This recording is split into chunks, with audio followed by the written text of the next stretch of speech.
Jeep's campaign promoting its new Grand Wagoneer SUV, what Nissan and partner Renault plan for future EV and ICE production, and why the low turnover rate U.S. dealerships are seeing may not last.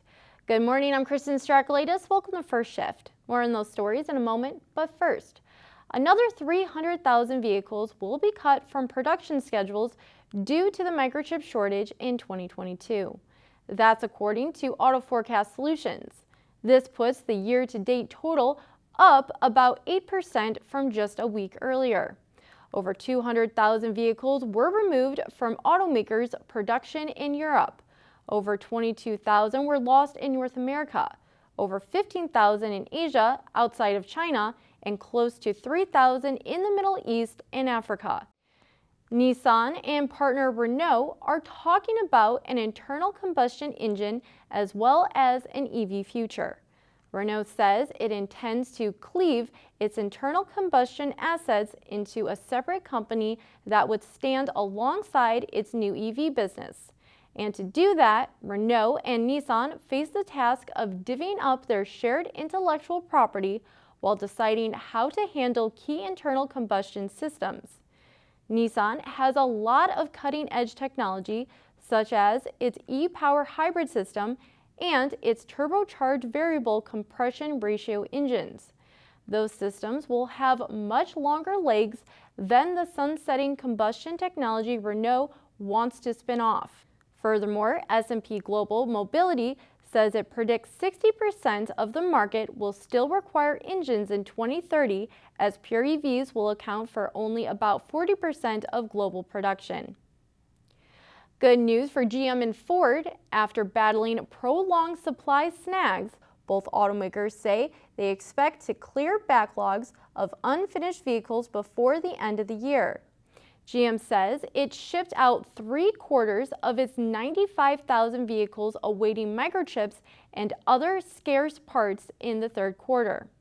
Partly as a result of those shipments, GM's revenue surged to a third quarter record.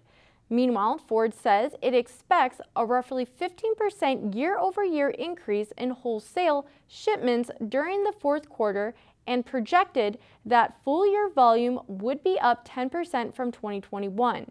Overall, the financial results both companies reported show the importance of being able to get those vehicles to dealerships and into customers' hands.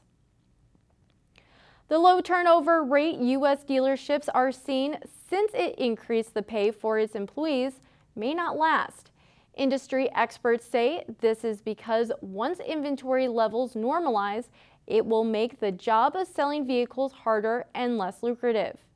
The CEO of dealership recruitment technology company Hirology says, quote, "You're going to see the turnover rate go back up because if all we're offering is a lot of money, when that goes away and the job becomes what it's always been, which is a sales professional, there's work involved in that, and you've got to sell. It's hard."